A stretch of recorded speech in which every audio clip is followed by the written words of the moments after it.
This week, Apple springs into action. Global smartphone sales have risen, and Twitter will allow you to upload and view photos in 4K.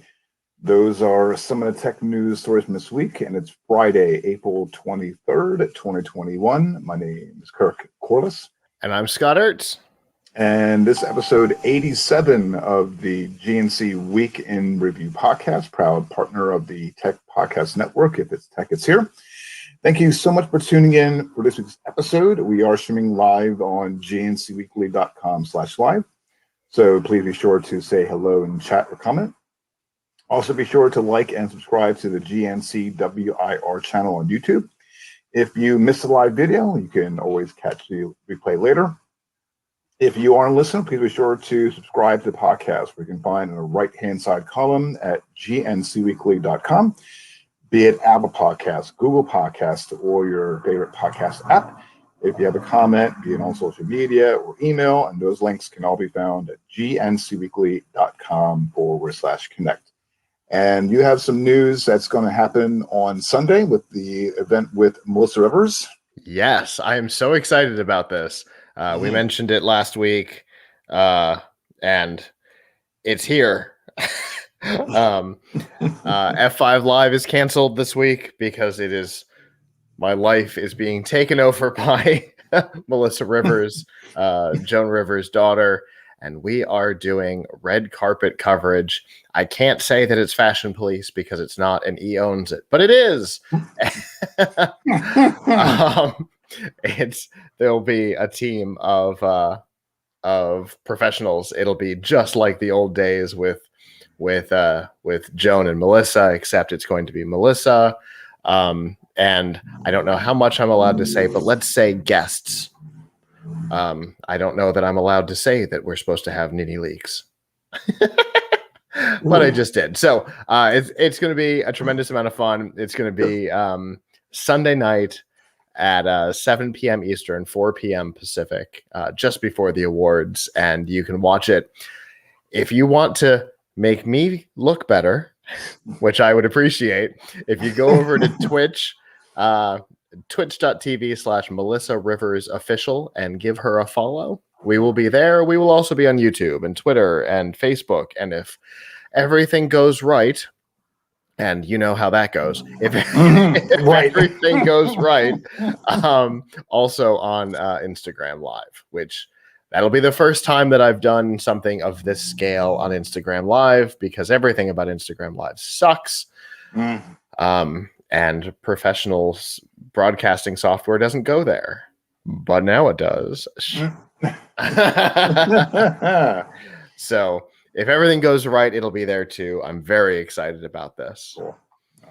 Kudos. Okay, well, I'm definitely going to be watching, and as they say in the showbiz, break a leg.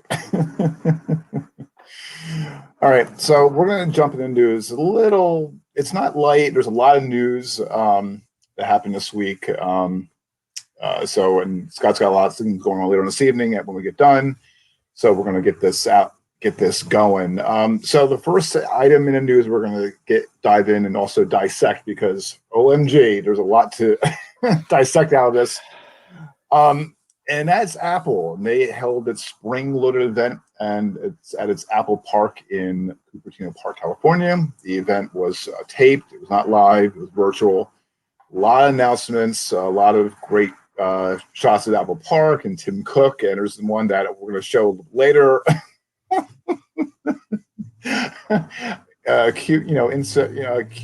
Mission Impossible thing. All right. Yeah.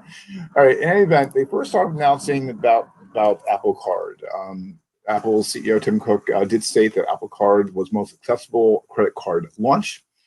There were 2 updates on the card that were everything's the most something ever with an Apple event.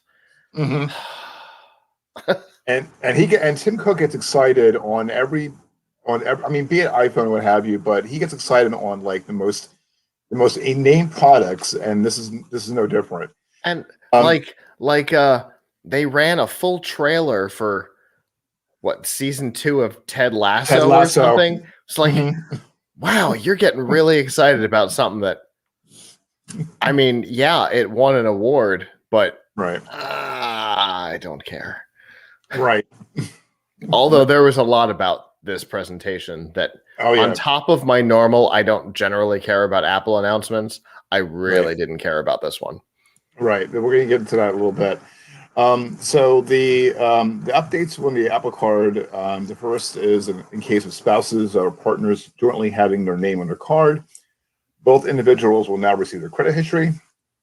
The other feature announced was Apple Card Family. This feature allows cardholders to share their card with children over 13, so they can use the card and its benefits. And I would recommend getting an Apple Card for a teenager, but me. Apple says this can help teach smart and safe financial habits, and parents can control spending limits from their Wallet app. This got me took me some pause. So they also announced about Apple Podcasts. They announced that they're redesigning the podcast app, which we rolled out next week with the iOS 14.5 release. They're reporting that they're being reported the new app looks more like the new App Store from the classic podcast app, which keeps consistency across the Apple apps. It is about time that the podcast app got a refresh because it looks old and janky. And if you're on Apple Podcasts, we thank you. And if you're not, you can download us on the podcast app.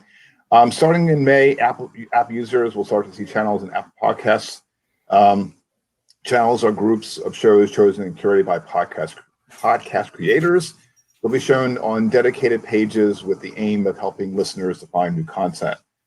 Also, starting next month, there'll be paid subscription options. Listeners will now be able to pay for subscriptions with creators that skip ads, access new content early, and listen to special episodes.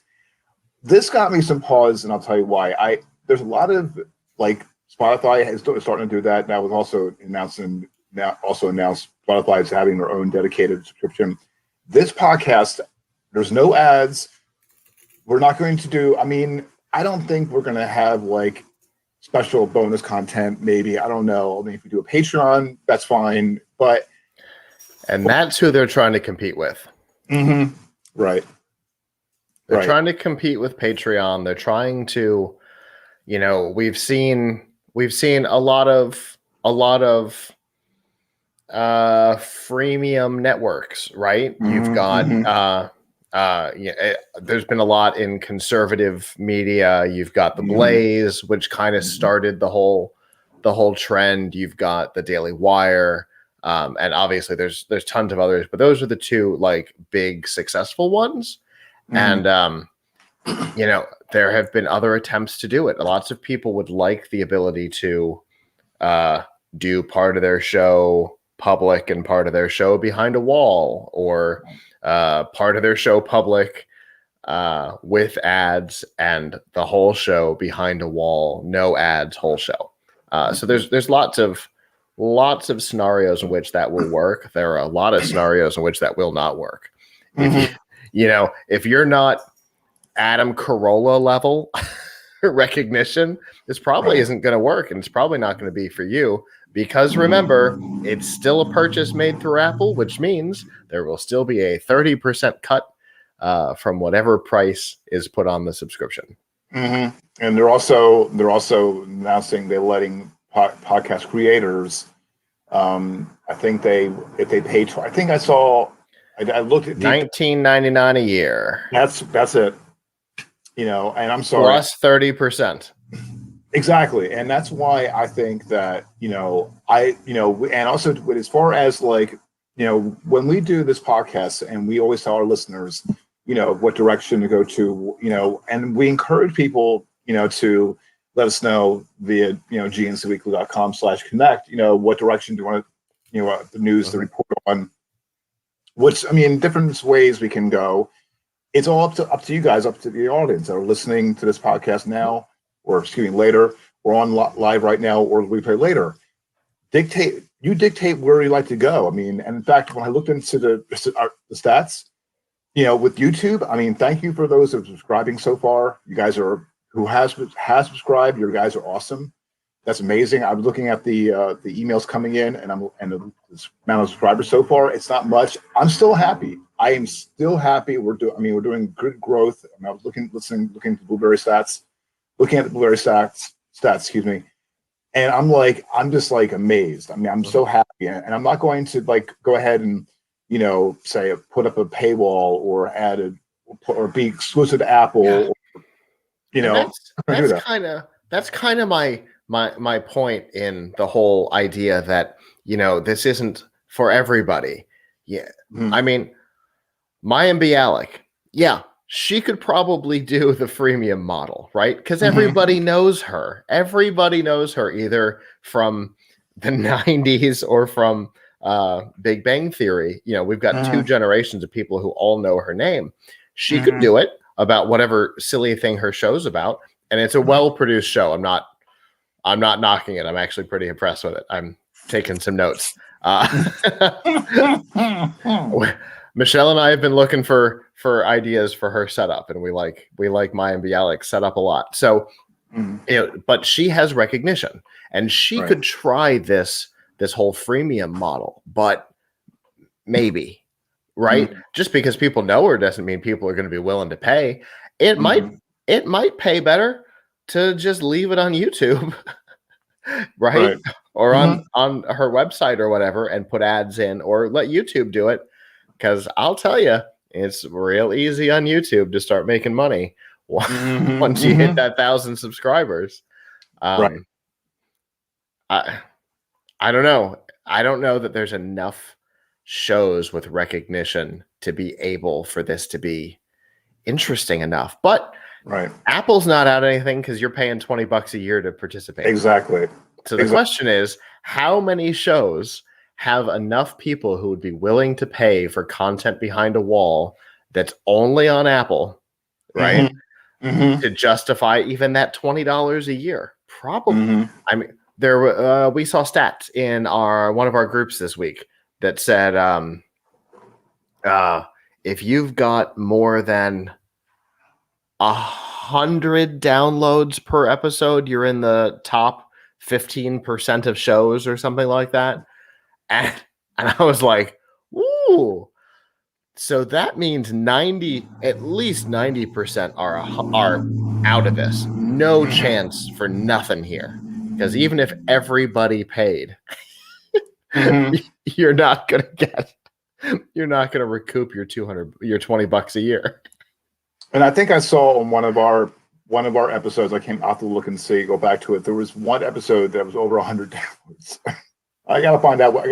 I have to look and see which one. I can't remember what it was, but I was like, it was great, but I'm like, what? and that knocks you into the top 10% or 15% or something like that. I mean, that there was another stat that came out. I think James posted it on Pod News a week or so ago. That like 60% of shows listed on iTunes have one episode, or something like that. Yeah, I saw that.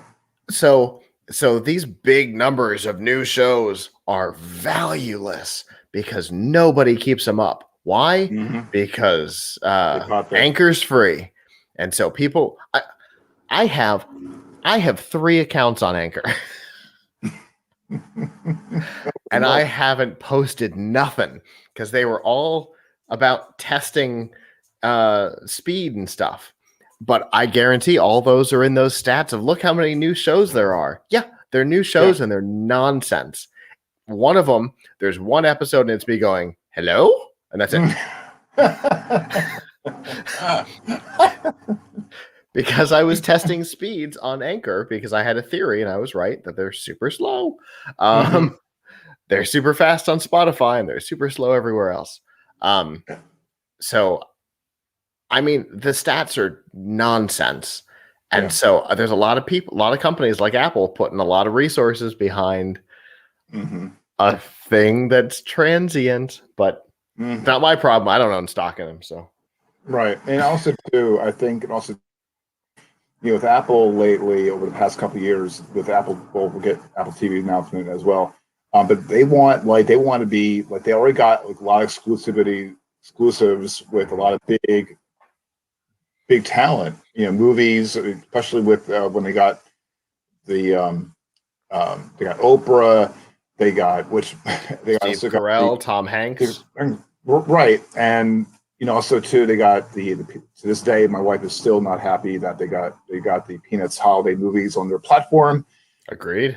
And I'm with that as well. So I mean they're like all in. But I also don't think that in Spotify too they want to be the exclusivity for these podcasts. And I'm sorry, again, if you're listening on that podcast, we're not going to have a separate feed. I mean, if it happens, I don't think so, but because a lot of the coverage that we do, CES, and that comes on there, their coverage as well. We've had some conversations about maybe our special coverage that we would put the raw videos before, like, on Patreon as they're edited. We make them available just for people who want to see them fast. But we also stream it live. You can go watch the whole thing in one. Right. It would simply be a convenience thing. Right. I never intend to hide content behind a paywall.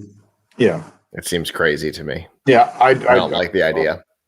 I don't either. That's why when I saw the announcement and when I was watching the event, I was just like, holy crap. And and they're saying, well, if Spotify can do it and Patreon's got a great platform as well. But they're just basically like, we're going to go all in. So, but so hopefully, well, like I said, again, we're not going to put anything exclusivities on that podcast. So don't worry. We're still going to be here providing great content each week. Okay. All right. The other news this week, which they announced the purple iPhone 12. And interestingly, I think that was the most important announcement they made all day. And really? I'm going to tell you why. Okay. So on F5 Live this week, we talked about the chip shortages. In fact, we talked about it on F5 Live and the Pilch Point because it's such a big deal. Originally it was affecting video cards and processors, and that was annoying, but niche, right? It affected people who were custom building computers. But at this point, semiconductor shortages have affected everybody. The phone companies are in trouble. GM has shut down 2 plants making cars because they can't get chips for their cars. The fact that more than basically halfway through the life cycle of one of their phones, they're announcing an altered version of it is an indication to me that the next generation iPhone is going to be massively delayed, is going to be limited production, or won't come out this year. Okay. So I think the purple iPhone was the most important announcement they made because I think it's a preview of what the rest of the year is going to look like, that they're going to be crossing their fingers with what they already have because it takes months to spool up a new production line for new hardware. For new chips, and the main company that produces chips on the planet, including for Apple, has said they are running it above 100% capacity, and it could be as long as 3 years before they can spin up new production lines. And so, with that, Apple is saying, let's make the iPhone 12 more interesting. We have to keep it in people's minds because there's no next gen iPhone in our immediate future because we're in April. September is theoretically when the hardware changeover should happen, and it's not. What did they do? They announced new computer. We'll get to this in a second, but they announced new computers running the M1, which they already have. They announced an iPad running the M1, which they already had. They did not announce anything with a new chipset.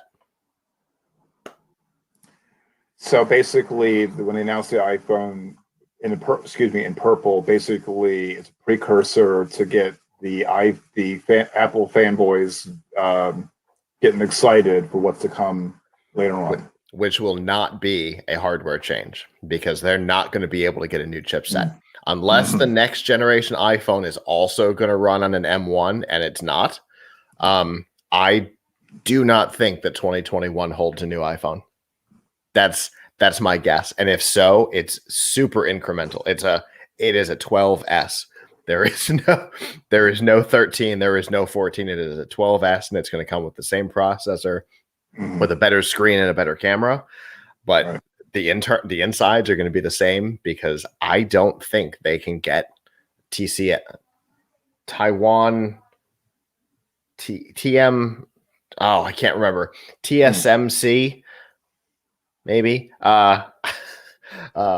To spin up a new production line. That's my guess. I have no inside knowledge, but it has not been since, I think, the iPhone 4, that they released a new color mid-line.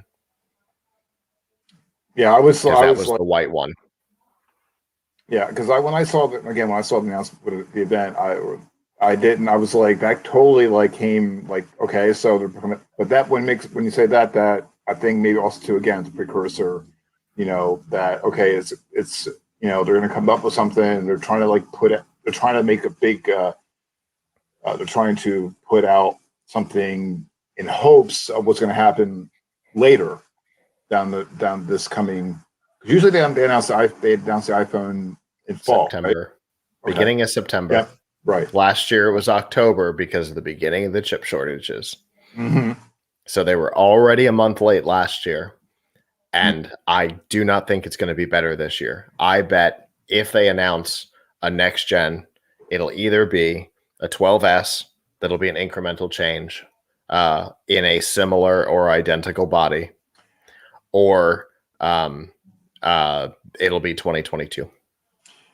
Well, I know for one thing, because you and I and a lot of our listeners and viewers are in the tech knowledge, but my wife, and I know she's probably watching TV later on, but she loves purple. So something tells me, because she has a LG phone.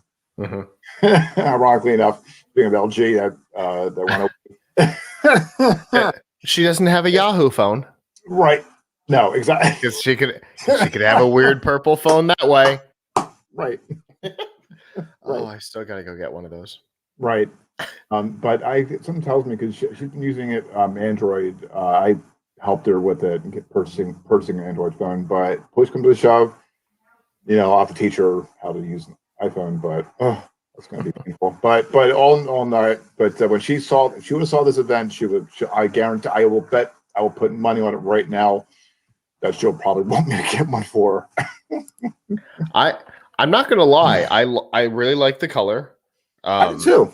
I think Apple dipping their toes back into the space that they created and Nokia owned, which was fun colored phones. As I got a ton of Nokia phones up in the office in a variety of bonkers colors, and in those days you could take the backs off to change the battery, which meant all kinds of companies made replacement backs in carbon fiber, and there were all kinds of backs you could get for like the 620 and the 630. I got a 635 in the office with a bright red carbon fiber back on it. Oh, and Apple kind of created that with the iMac, right? Which we're going to talk about later. We're going to talk about them getting back into the thing they created with the iMac as well. Because when the iMacs came out, they came out in bonkers colors, and other than Bondi Blue, they were all fruit named, which was appropriate and ironic somehow all at the same time. And then somehow they went to black and white, right? And gray, and everything they made was black and white and gray. And it was obnoxious because it wasn't what saved the company, right? And it's nice to see them dipping their toes back in with a cool purple phone and the iMacs in the pasteled versions of the old colors. I think that's great. But I don't think that it's a good sign. Yeah. Well, again, but again, hopefully, I guess my wife is watching. I'll talk to her later. Okay. All right. Other news this week, and one of the other announcements, which this was been talked about for a while now, is the release Years. of AirTags. Yeah. This has been heavily leaked, and also a lot of rumors flying around. Um, the AirTags are Bluetooth trackers that can help you find lost items using Bluetooth and ultra wideband technology. AirTags can help you find misplaced belongings near and far. Precision Finding takes advantage of the U1 chip and gives you an interactive display with haptic and audible feedback. This helps find whenever your AirTag is attached when it's close by. For anything lost further away, AirTags use the Find My network consisting of all Apple devices with Find My enabled to locate your AirTag on a map. When this doesn't work, you can put your AirTag in lost mode, which lets anyone that finds it to tap the tracker, with their phone to see a contract number. AirTags cost $29 each, or you can get a pack of 4 for $99. The trackers are available for pre-order today, and with orders on the 30th. Now, this also gave me some pause where I know, and I'm pretty sure you know that there are various products like Tile. Yeah. So so my question is this going to be like are they going to do well with AirTags when there's so many, and also there's so many out market right now? But did you see the bands? They had this Hermes band that's leather. It's a Hermes something. It's $149 for a strap that's about like that big. I know. So is it really? I mean, why are they all in on a product where excluding excluding some of the features, which I'm just kind of like confused in why they were going to, for years we've been talking about it, years, and all of a sudden they have it, and it's basically a product you can get for less from I don't get it. Yeah, with a larger network of people using it. So, and I don't mean this to be insulting to those that this applies to, but the Apple sheep will buy it because it has an Apple logo on it, even though it's a smaller network of devices that are going to have it turned on, which means a smaller percentage of finding, and they're external. Whereas Tile, I mean, heck, you can go back a couple of years to Monster announcing that Tile was built into their headphones, right? There's tons of products that have Tile already built in. So tons of people already have Tile running looking for devices. So the network's already active. And there's a lot of people with iPhones that turn off things like, let's say things like AirDrop. You should turn that off for sure because there's security holes in it. But they, a lot of people turn these types of services off right away as opposed to, Tile, where you have it on purpose and you know how to use it. You know what it is. People see a Tile. They know how to interact with it. The majority of people who find one of these things are going to look at it and think, I don't know what this is, and move on. They're not going to tap it. They're not going to get contact information. They're going to see this weird white disc and think, I don't know, and move on. Yep. So I don't think I understand a bit on why Apple wants to get into this space. But from a consumer standpoint, I don't understand why a consumer would make this choice over another one, other than the fact that because of Apple's garbage iOS policies, this doesn't require the app to be open in the background, and everybody else's does. Because Apple's Bluetooth policies are terrible. So that's the benefit. But as everything with Apple, it's a closed ecosystem. It's going to be Apple specific. And it's only going to be the true hardcore fanboys who want it because there's better products already on the market with an established market lead that do it better with a larger network already in existence. So everything says get Tile, and yet you're still going to have people buy these. I don't know why. Right. But they will. That's agreed. And I think that's got to be the most, and also too, where, when I'm seeing who would want an emoji on it. You want some fun information about the weird policies on them? You cannot get the emoji because you can put two side by side, right? So you cannot get the horse and then the poop emoji. But if you flip them around, no problem. Yeah, I don't get it. I don't get it. So I don't know. I just thought, I was like, that's all right. Yeah. I haven't been interested in AirTags. It's one of those things, like, I think everybody knows that I'm a fan of Microsoft's products. And if Microsoft got into the space, I would also tell people to go to Tile because it's still the preferred platform. It's still a better system with a large network of people already using it. It doesn't rely on the person who finds it to be an iPhone user or a Windows Phone user or a Surface Duo user or whatever. It doesn't matter. It's universal. I'm not a fan of walled gardens. Right. Agreed. All right. Speaking of walled gardens, there's Apple TV. And also they announced a new season of Ted Lasso. So I have never heard of I've heard of it, but they had a trailer for it that's coming up later on. The only defining feature of Ted Lasso for me is the fact that the Oscars put a policy in place about wardrobe because of what he wore to accept his Golden Globe Award. Okay. He wore a hoodie. And so the Oscars said, no.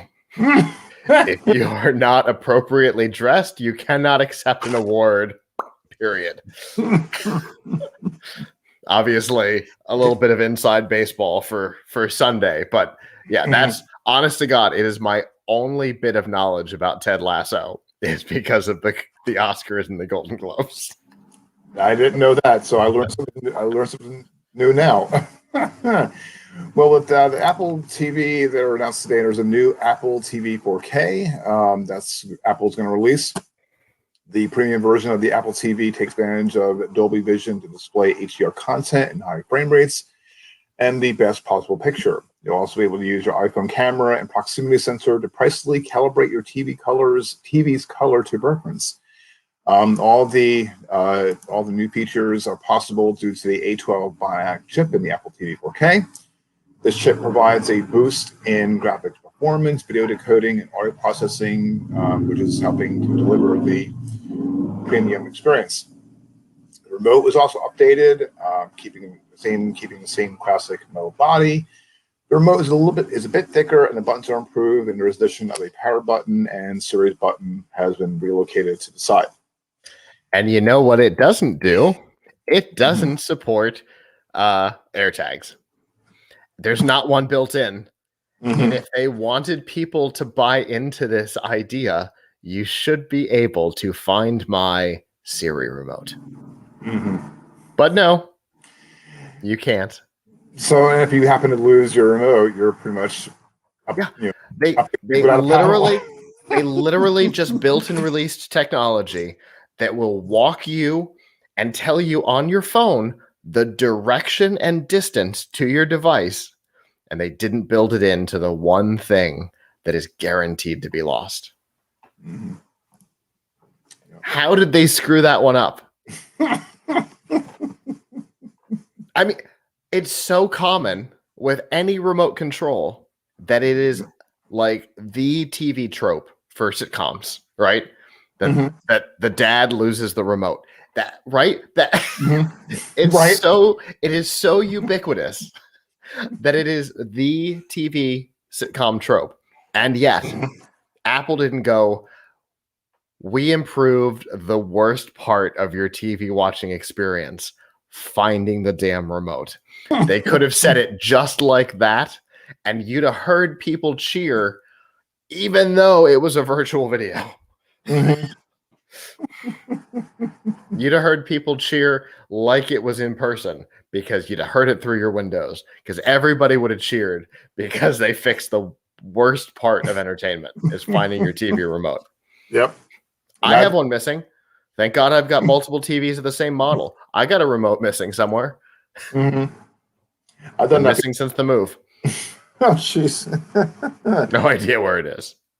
Yeah, I thought that was kind of comical looking at the event when they announced it, looking for the air tags and going through. You got money and you're in through this whole different world. I thought that was pretty funny. But all right. So speaking of, we talked about this earlier about the M1. There's now with the M1 Mac.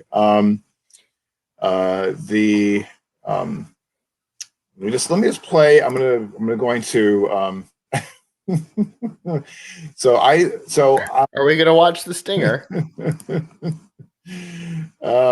No, sizzle.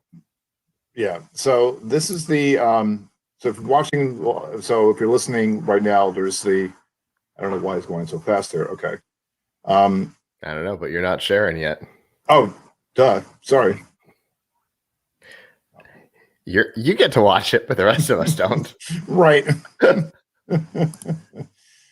right, let's try this again. Okay. Hey, there we go. Oop. Hey, that's me. Nope. There's lots of us. Lots. Yeah. Let me go To back. infinity And beyond. There we go. Okay. There we go. So there's our almost pastel version of the old candy colors, although they are brighter than I remembered. But they're still kind of pasteled out versus the very bright, very weird, translucent original iMac 3Gs. But I think this. Now I expressed my M1 concerns when they first announced them, so we won't get back into that. But I also absolutely hate those new spec sheets that they're doing. But I think it's really great that they've embraced their history, and they're bringing back the candy colored Macs. But I also think it's great that there's a silver version, because I had a private chat going with some people during the announcement, and the initial concern was, uh-oh, I don't want any of those. And thank goodness the front one is silver. So if you don't want a candy colored one, you don't have to have one. But right. But I think they look good. For an all-in-one. Basically, I feel like what this is somebody heard they heard somebody describe the Surface Studio, just heard a description of it, and set about to replicate it. Because it's missing all the things I love about the Surface Studio, but still kind of looks like one. But it's super thin. It is like iPad thin. It basically looks like a big iPhone, which is interesting. But it's candy colored like the old iMacs. I think it's kind of the best of both worlds. It's a good move for them. Yeah.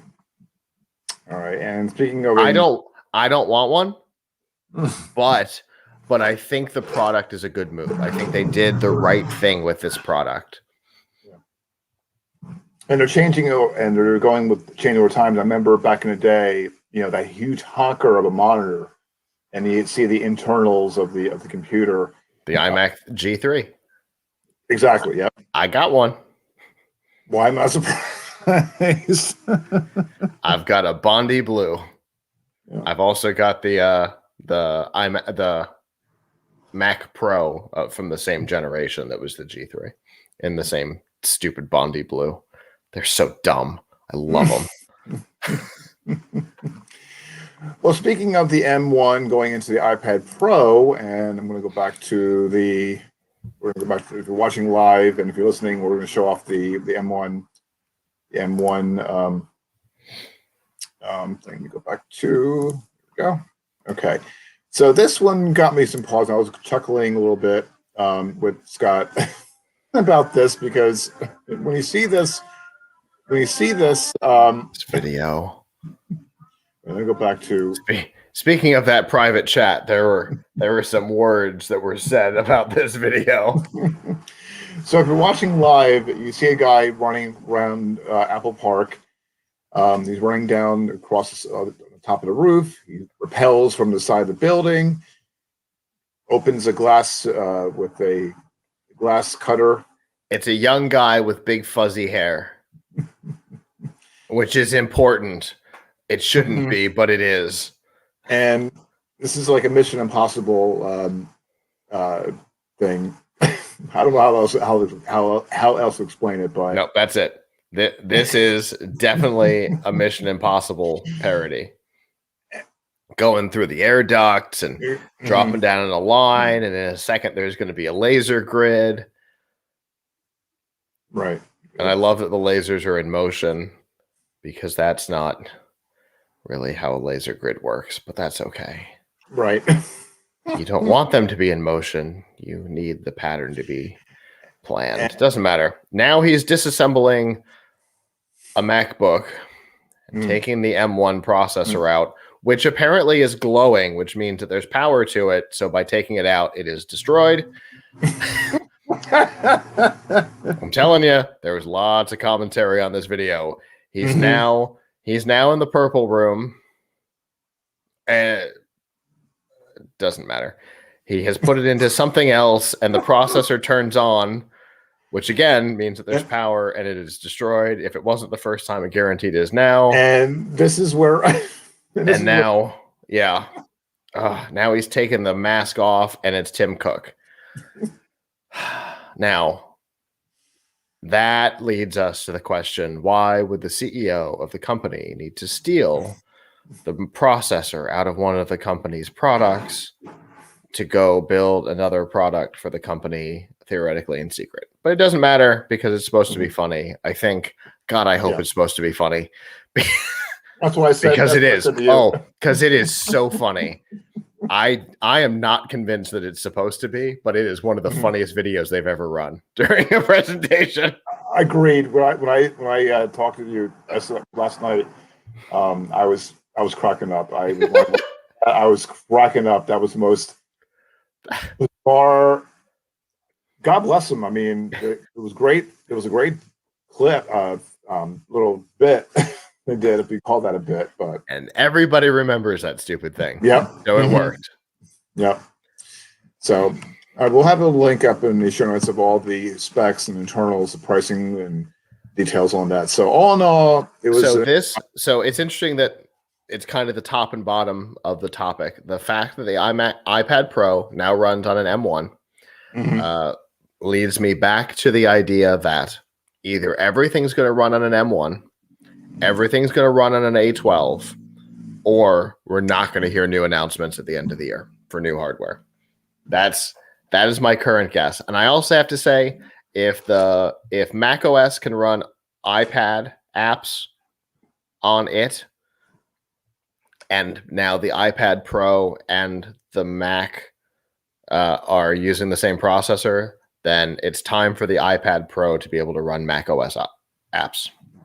Just putting it out there, Apple. I think it's time. It's time that you caught up with Microsoft a decade later, and your tablets can run desktop apps. You can use a mouse.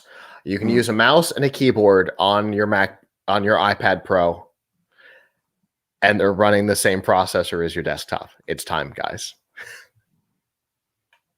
They always been, when it comes to their hardware, they've always been second to Microsoft, to be honest. I believe, because Microsoft has been the forefront in their PCs. And because they're willing to try weird stuff. The Surface Studio, the Surface Studio is my favorite example of that, because it is everything the iMac is and everything a digital creator needs. Mm-hmm. They're so cool. And if I had somewhere to put a 1,000,000-inch screen computer, I would. But they are stupid huge. Mm-hmm. And I can't sacrifice my whole wall of monitors in my office to be able to do it. So someday I am going to replace everything with a Surface Studio. But for right now. Yeah. All right. So we'll see what happens next few months or in the fall when they have more announcements. So during the summer, we'll see some more Mac announcements, some more M1 stuff. Because the Mac Pro hasn't been touched. So almost certainly later in the year, we'll see a Mac Pro that will ditch the Intel processor and come over to the dark side with the M1. No, honestly, the idea that they're back to making their own silicon, or at least designing their own silicon for the way the company works makes sense. The only way Apple works, and they proved this when they tried to do clones in the late 90s, early 2000s, while Steve Jobs had been fired. They proved that if they're not 100% in control, quality slips. And that's what happened. And so when they decided to go from Motorola to Intel, I thought it was an interesting move because it meant that they didn't have full control over the hardware. And, things went sideways on them, and now they're back in control, which means that they can target their operating system to their hardware, which is what they've always been about. So I'm not surprised performance has gotten better. The same processor running any other operating system is going to chunk because Mac OS is specifically designed for this hardware. But it's a smart move. It's a good business move for them. Mm-hmm. And like it, they're all in on M1. Those air tags are they're not gonna last long. I guarantee it. Yeah. Well, Apple's not afraid to keep a product around way past its expiration date, though. So they may stick around for a while, but I don't know that they're ever going to be a success. Well, there is the Apple fanboys, and I'm not throwing them. I'm not bad mouthing all that. I mean, that's gonna be a nicer way of saying it than what I said. Right? Yeah. So I'm not trashing those folks that are listening. If you're listening, you're good. You're all good. But I honestly, we've all got a brand that we really like. Everybody knows mine is Microsoft, and I'm not embarrassed to say it. It's fine. But those of us who really enjoy a brand hate it more than anybody else does. That is true. That is true. Because I generally like Microsoft products, but the stuff that I don't, I hate more than any other product on the market. I agree. I'm a Google. I'm a big fan of Google, and I've been a big fan for a while. So, and you can joke about Google Wave with the rest of us because it was stupid. To this day, I don't know what it is. I've talked about that product more than anything else in my history, and I still don't exactly know what it was supposed to be. And I didn't know what, especially not only Google Wave, but also Google Reader. And that lasted like a hot minute. But Google Reader, that was one of my favorite products. I hated when that went away. It was an RSS reader. It was the best one on the market. Yeah, NetVibes is a close second. Okay, agreed. I didn't understand why. Close second. I guess I was kind of questioning about it, but it was the other side of FeedBurner. Right. FeedBurner translated RSS feeds, and Google Reader showed them. Okay. Yeah, I didn't. Yeah, now I know more now about it. Yeah. Then so. Oh, I was so sad when that went away. It was such a pain to translate into something else. Luckily, NetVibes gave you an import option. There you go. All right. Other news this week: the global smartphone grew 24% year over year in the first quarter of the year. This is according from the research from Strategy Analytics. While nearly all major smartphone makers saw strong growth during the January-March period, Huawei, they dropped out of the top 5. Huawei had surpassed Samsung as the top smartphone maker in the second quarter of 2020. This is from strong performance in its home market. Since then, however, the company has been losing market share in pretty much all markets, including China. Linda Sui, or Su, if I'm mispronouncing his name, I apologize. Senior director at Strategy Analytics said in a statement, quote, the the China smartphone market had a sensational quarter driven by 5G product success across multiple price tiers. China smartphone shipments were up plus 35% year over year, reaching 94 million units in Q1 2021. Globally, the top 5 vendors combined took a 76% market share in Q1 2021, up from 71% 1 year ago. Chip shortages and supply we talked about this. Supply side constraints did not have a significant impact in Q1 among the top 5 brands, but was and will be a concern for smaller vendors over the next few quarters in our view. Samsung remained the world's largest smartphone vendor in Q1 2021, with a market share of 20%. Its latest Galaxy S21 series and 5G-enabled Galaxy A series phones proved to be quite popular among consumers and helped the company achieve a strong 32% year-over-year growth. Apple held the second spot with 17% market share and 44% year-over-year growth. So Samsung is still having. So Huawei is no more. And I was looking, on the breakdown. Xiaomi was 3, and the other ones are Oppo, and there's others in the list as far as market share. But Vivo is the one that I'm most interested in because it's a name I've not really encountered before, and they have an unbelievably large line of devices. Oh my God. Their homepage is just scroll and scroll and scroll, and it's model after model after model. And I don't know who they are. They run on an altered version of Android called FunTouch OS, which I've never heard of. That's an unusual name for operating system. I don't know where they're based because their website doesn't have their info page talks about the operating system, not the company. So I actually don't know anything about this company. It's really weird. But they got some cool looking phones, and they work with Zeiss for their camera lenses, which means they must be, high end. They can't be just screwing around. I'm fascinated. I never heard of that company either, so it's funny. And here they've got Shenzhen, China. Okay, I finally found it on their press page because they post where the information came from. Where the press releases came from. Shenzhen, China. Okay, fair enough. Possibly an office in Dusseldorf. Just fun to say. Right. I'm not going to lie. I kind of want one of these. Just because they're cool looking. Anyway. All right. That's all.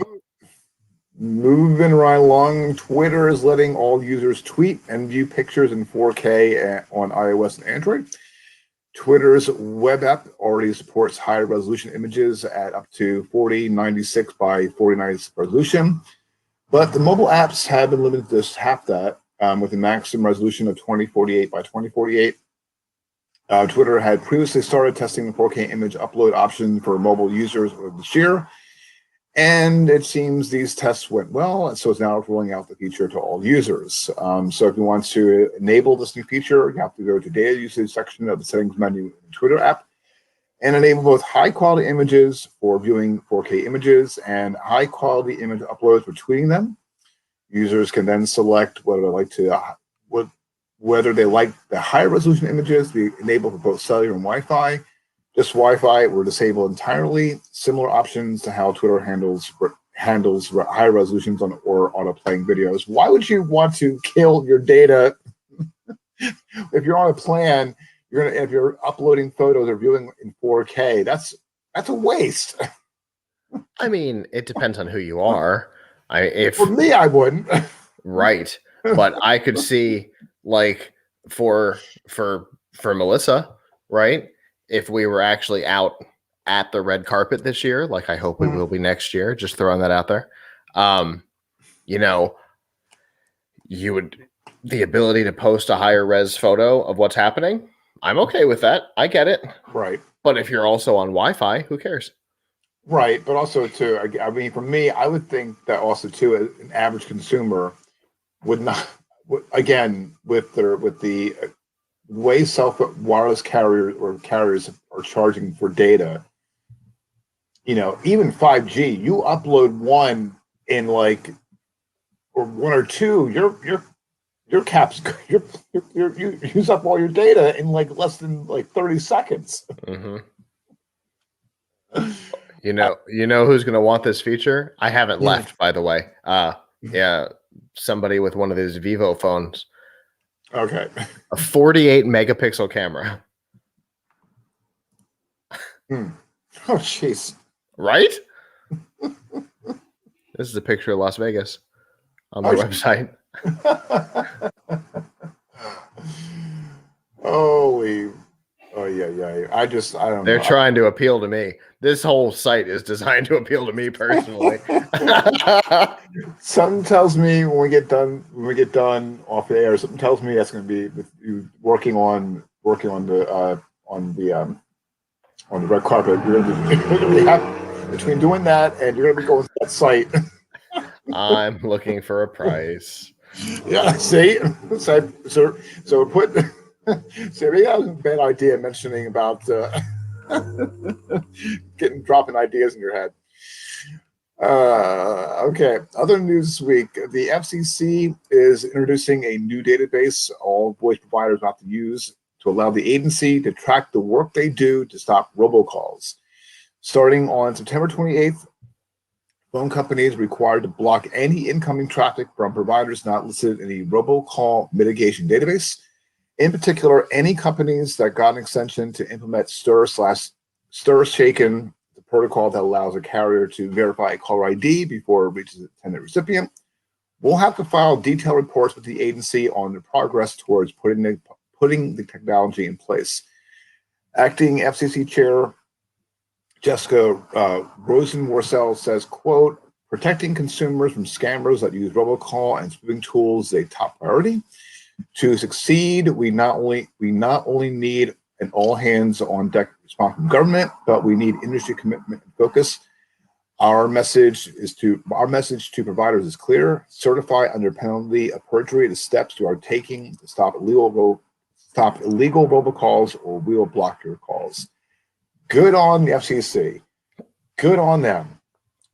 And Absolutely. there's something, with the government, the way it is, in its many flaws, and I question about dissecting, the role with government and how they operate, and all the lawsuits, with the FTC, with Google, and I mean it's endless. This is something that is a good thing. It's a good thing that they're letting these companies know, that we're going to protect, you and me and the average person or average consumer. Yeah, absolutely. It's literally what the government is for. Yep.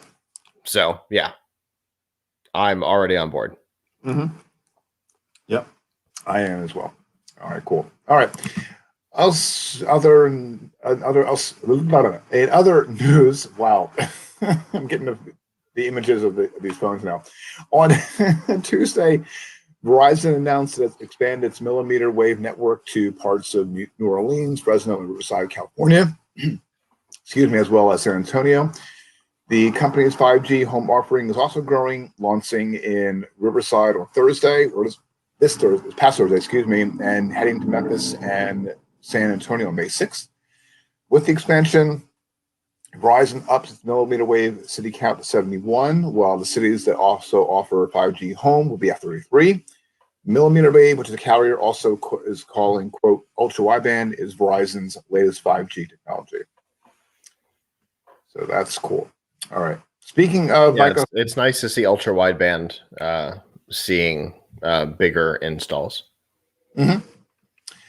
Speaking of Microsoft, we talked about earlier, they're also working on a new store for Windows 10. There's a report coming out regarding to its rumored cloud PC service from ZDNet reporting that Microsoft is gearing up to switch on the Azure powered service as soon as the summer, perhaps in June or early July. With Cloud PC, you may be able to access a Windows desktop remotely and use software such as Microsoft Office. Microsoft will reportedly sell the service as a managed Microsoft 365 experience, and that'll be a flat price per user, excuse me. Prior reports suggest that there'll be different pricing tiers for Cloud PC depending on processor, memory, and storage needs. It's possible that there'll be more information about the Cloud PC service at Build 2021. This year's edition of Microsoft's Developer Conference takes place in late May. If the reports are true for the launch timeline for Cloud PC is accurate, the service will go live just before Microsoft's Inspire Partner Conference, which is set for mid-July. So this is cool.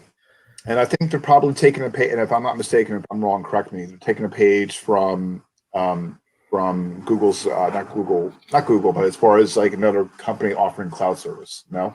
Well, this isn't a cloud service. This is a remote desktop service, which I don't know who they're targeting this at.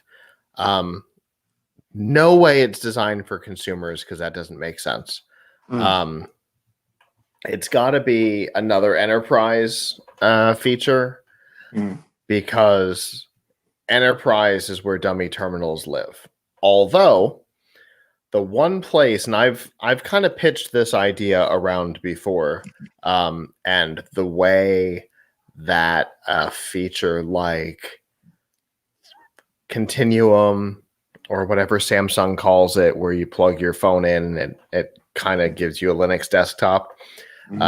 If Microsoft were to build an app for this, then you could literally have a full Windows desktop running remotely, viewable on your phone or tablet or whatever device you have. You grab it, you sign in, and boom, there's your Windows desktop. I think there's a lot of value possibility there, but they've got to position it right because it's a weird concept and people are going to struggle with it. People are definitely going to struggle with it, but you know, in our Sumo software days, we had some of our developers on virtual computers like this, doing their work running off of a server, just not cloud-based, but they could sign in and access it remotely. They could do it from any device that had Microsoft Remote Desktop. So they could do it on a Windows phone, on an iOS, on an Android, on a tablet, on a computer, and they could access their virtual computer at work from anywhere. So it's the same concept here, but I don't know that consumers are going to care, but I can definitely see maybe a salesperson who doesn't have to carry a laptop, a full computer around, something like the HP Lapdock that runs on the phone, and then just remote in. I can see that working. Okay, I was going because I would be interested in seeing that, but also because I have Microsoft Word on my phone, and I really haven't used it, but lately doing prep when I'm at work, I'll edit, the docs, I'll edit the docs, and so and before I didn't think of doing that because I'm just go straight home, and do everything, and it's very convenient. If this comes out for a consumer, I would be interested in taking a look and see, what they'll offer for it. Yeah, I mean, the idea that you don't have to upgrade your PC all the time. I mean, Avram's not going to like this. Mhm. Right. Right. But obviously, it's not aimed at gamers or hobbyists, which is what Tom's Hardware is obviously intended for. But Mhm. the idea that you could have this virtual computer that's part of your your Microsoft 365 subscription. I have to keep reminding myself they changed that name. Part of your Microsoft 365 subscription, and you could access it exactly the same from $100 Chromebook as you could from a $3,000 Alienware. It's an interesting concept. It's the cloud gaming concept. It's GeForce Now, but for all computing instead of just gaming. It's an interesting idea. Yeah. They've just got to position it right. I'm interested, but not for everything. I couldn't edit on it. Right. But the idea that I've got this one computer that wherever I am, I can sign in, my documents are there, everything's ready to go. It's exactly as I walked away from it, but I could access it. I could be in your house, grab your laptop, and boom, be in my desktop. Oh, that's pretty attractive. Yeah, that's something that's what I was thinking as well, to do that, because it's pretty attractive. Yeah, so I'm definitely interested to see if they announce it or not, but we'll take a look, and we'll see when it comes when it comes around, if it comes around. All right, next up, speaking of Spotify, we talked about earlier, Wall Street Journal sources are claiming, that Spotify will unveil its own paid podcast system sometime, quote, next week. Unlike Apple Podcasts, Spotify won't charge a fee or take a cut from each membership. They are adding, there's a resource saying podcasters could set their own prices. And again, if you're thinking about podcasts, if you're listening on Spotify, we're not going to do a subscription for it. People using Spotify's iOS app will reportedly be steered to a website to conduct action. Spotify yeah, they will. Right. Yeah, they will, because Spotify doesn't want to give up 30%. Right. Yep. Exactly. Spotify hasn't confirmed the plans, but Chief Content and Ad Business Officer Dawn Ostrup says there was quote, room for everybody in the audio space. Yeah. They need to focus on getting video podcasts working before they start screwing around with this nonsense. Yeah. Sorry. I need my video RSS to work on Spotify. Stop screwing around with additional stuff. And if it's not going to generate revenue for them, because they're not going to take a cut or charge a fee, it's not going to grow their business. But video podcasting will. Yeah. Whatever. Yep. This is PlayStation 4 and Xbox One. This is Apple made the announcement first, heard what people were annoyed by, and made changes to their business plan just before announcement, because that's what PlayStation did. They heard everybody respond to the price of the Xbox One that came with the Kinect, and they changed their entire business model in the 3 hours before their press conference. They took the PlayStation Eye and the Magic Wands out of the box and dropped the price $100, and everybody cheered. Hip Hop Gamer cheered so loud I wasn't in the state. I wasn't at E3 that year, and I heard him specifically. I heard his voice in the crowd. He cheered so loudly, and that's what Spotify is looking for here. They want a PlayStation 4 response, and they're going to get it. Well, I'm not. We're not going to go through that route. No, but the app is available everywhere as opposed to Apple Podcasts, which makes it more attractive. There's no cut of the membership. There's no annual fee, which makes it more attractive. I don't know if you saw this in the podcast group this week. There's a lot of people who are saying that for the first time this quarter, they're seeing their Spotify numbers outdo their Apple numbers. So Spotify's doing something good over there, and this is going to attract people who want to do that multi-tier thing. Which No, I don't have a problem with the idea of multi-tier. I think it's a fine Yeah. business model, especially if you've got one version that's got ads and one version that doesn't. You know, it's basically YouTube Red or whatever Mhm. stupid name it's got now. Speaking of those things, I literally just got a push notification on my phone for one of the platforms that I'm subscribed to that has this model. You know, it's a fine model. It's not one that I'm necessarily interested in pursuing for my businesses, but it makes sense. And if I was going to do it, Spotify would be the place to do it. If I wasn't going to do it on Patreon, especially since they're not taking a cut, that makes it better than Patreon. Yeah, no, absolutely. And Patreon, from what I've seen, I support several creators on Patreon, and you know, and I do enjoy, you know, the little extras, but I'm not interested in like a whole content. Yeah. I mean, that's. And for a lot of people, it's no different than Twitch, right? Where people pay to subscribe. Do you get anything special? You get ad free. You might get a little badge. You might get a special emote, but no. You might get special access to a Discord server. I've never cared less about something, and yet I am fine subscribing to channels on Twitch, right? And this, you could treat this the same way, where it's more like, I want to support this creator, and this is an easy way for me to do it. And with that concept, I'm 100% fine with it. Yep. That's my thinking as well. All right, so we're gonna do a little bit of Audible because again,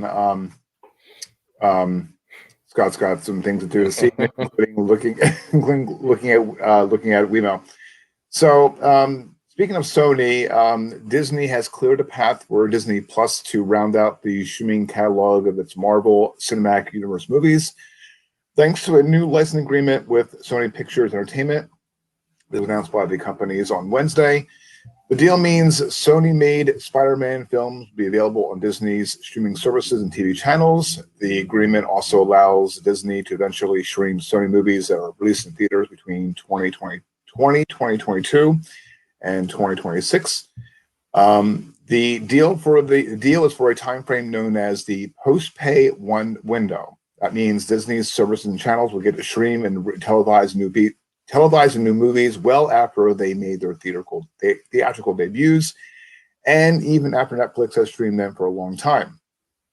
The deal also unlocks, quote, a significant number of Sony's library titles, which the companies said will include Sony's Marvel character films, including Spider-Man, as well as the Jumanji and Hotel Transylvania franchises, which my daughter loves, by the way.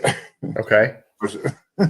The company said, excuse me, a statement, this gives Disney enormous programming potential across its platforms and makes them key destinations for a robust collection of Spider-Man films. Makes sense. If they can't buy them outright, which I'm surprised, honestly, I'm surprised that Disney hasn't tried to buy Sony outright at this point. Sony Pictures, not Sony. But you know, if they can't buy them outright, this is the next best thing as far as Disney's concerned. Yep. And I hear Duncan Wagon. Okay, so a couple bullet points. We'll have a link up in the show notes. There's information about NFL Red Zone will be on Hulu TV, which I'm kind of happy about because I'm all in with Hulu. YouTube is you're getting more detailed video quality options on smartphones and tablets, so we'll have a link up in the show notes on that. And finally, this week, and this is something that'll make you chuckle, and this involves food, it involves McDonald's. I have a feeling I know what it's going to be. This was the weirdest announcement of the week. Right, exactly. Besides Apple's announcement being weird. McDonald's is teaming up with a superstar South Korean band, BTS, to offer the BTS meal at participating restaurants in more than 50 countries. Part of their meal is familiar. I didn't know they enjoy this. It includes a 10-piece order of chicken McNuggets, a medium order of fries, and a medium Coke. But the twist, when my mom heard that, she went, "Doesn't that already exist?" I said, yes, it does. But here's what makes it interesting. And they'll include 2 dipping sauces: sweet chili and Cajun. They're inspired by recipes from McDonald's South Korea locations. The representative for Big Hit Music, BTS label, said in a statement, quote, "The band has great memories with McDonald's. We're excited about this collaboration and can't wait to share the BTS meal with the world." And if you're watching live right now, I'm going to show you this tweet. I'm going to show you this tweet that has. Go back. Okay. So if you're listening on audio, McDonald had a tweet that went on April 19th. Coming this May, the BTS meal, and there's, I guess that's their album logo. It has 3 French fries on the left, it's diagonal, and 3 French fries on the right. And as of they got 595.6 thousand likes. More than 500,000 people. But wait. There's a second tweet. Oh no! That has the dates. And I'm gonna see if I can blow this up a little bit for if you guys are watching right now live. Let's see if I can blow this up here. Oop. And this got 300 as of this evening. We're recording this at 9:17. As of 9:17 p.m. Eastern Time, 306,000.5 likes, and almost 140,000 retweets. By the way, right? Almost 18,000 comments. Right. I gotta blow this up a little bit. I can't. It's going a bit nice here. Oh, there we go. Okay, so United States is coming. United States on. I like that it looks like. I like that it looks like a concert shirt. Right. it's McDonald's is knocking it out of the park with the marketing for this. Yeah. So some of the comments, oh my OMG, really? Oh my G, yay, USA, I love you, McDonald's.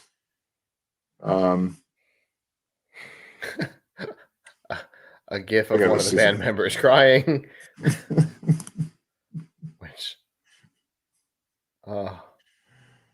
I just gotta see some. Tell me that doesn't look like it's somebody else's left hand wiping his nose.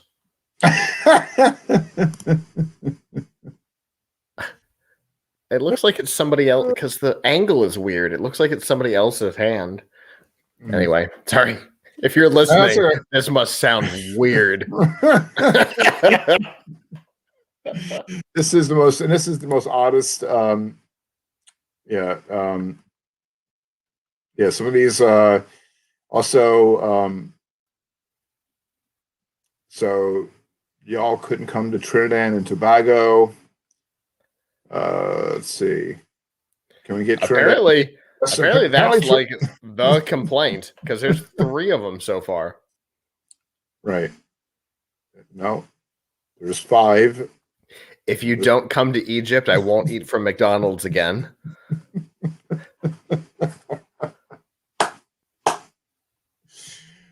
Oh my goodness. We're Spain. Can you please get it in Trinidad? Wow. Should you pay money to know what's going on with this band in Trinidad? This is the most so weird. So that is the most. McDonald's have been in news off and on over the past past couple of months. I have not read the whole story, but a follow-up on our ice cream machine thing from a couple of months back. Apparently, there is what has been referred to as a new Cold War which is pretty funny because it's about the ice cream machines. Building surrounding the ice cream machines. I did not read the article. I saw the headline. I laughed at the headline and then moved on with my day because, okay, the Cold War over hacking McDonald's ice cream machines. And if you're watching live, I apologize. I don't usually do this, but you got to admit that's a pretty funny cover image. Oh my God.